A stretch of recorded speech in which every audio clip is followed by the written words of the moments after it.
Hello, thanks for joining me, astrologer Patrick Arundell, for your in-depth weekly forecast for week commencing the 9th of September for the Sun or the Ascendant.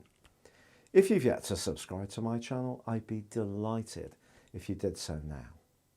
There does continue to be a huge amount of emphasis on the zodiac sign of Virgo, which of course is about detail, it's about precision, it's about being discriminating. It's about making sure that we get some kind of tangible progress from whatever energies we direct to whatever cause or situation. But this week, the Sun and Mars are forging respectively brilliant links with Pluto and Saturn in the other Earth sign of Capricorn. So if ever there was a time when we could transform something through hard work, through industry and perspiration, this is certainly the week to go for it. Now Mercury, which rules Virgo, is in a conjunction with Venus, but then as the week draws to a close, they both switch into the sign of Libra, which brings a more relating kind of energy to bear. But Saturday also sees a full moon. Now this occurs at 1536 BST in the sign of Pisces, but it's going to be forging a sextile to Pluto. There could be some kind of revelation. If we think about Virgo, it is about purity.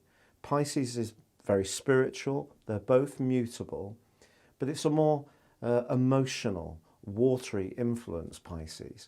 So it's basically saying to us that if we get so caught up in that hard work, that precision that comes with Virgo, that we take our eye off the feeling side of a situation, there could be something that needs to be realigned or rebalanced. So just watch out for that. It's also true that last week's quarter moon, which occurred in the sign of Sagittarius, is still pouring energy into your situation. It's basically saying, don't try to do too much. It's about narrowing focus, prioritizing, and then we can have the most productive outcomes from the week. Your specific forecast, Virgo, is fascinating.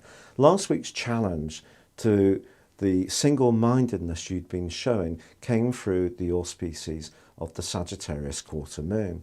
There could be some more of that this week, but I think you can really shock and awe people, if you like, with your sheer charm and quick wits, as Venus combines with your ruler Mercury in your sign for much of the week. They are going to be relocating as the week draws to a close, but before then, the Sun in your sign and also Mars are forging respectively two excellent links with Pluto and Saturn. Although Saturn has probably been quite inhibiting over the last couple of years, I think this week it can help to provide an anchor for the more creative or imaginative strands that you're developing.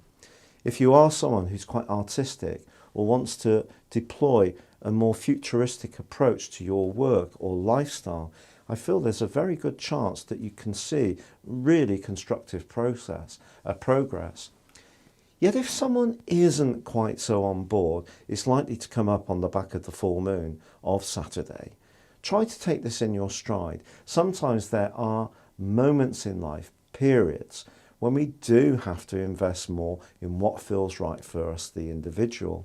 Because you can be more self-sacrificing, someone may be finding that difficult. But if you hear where they're coming from, acknowledge it, but also put your side of what you've been trying to achieve, hopefully they can be pacified. But the move of Mercury and Venus as this week draws to a close also suggests that some kind of financial fillip could come up for you in a very positive way as this week draws to a close.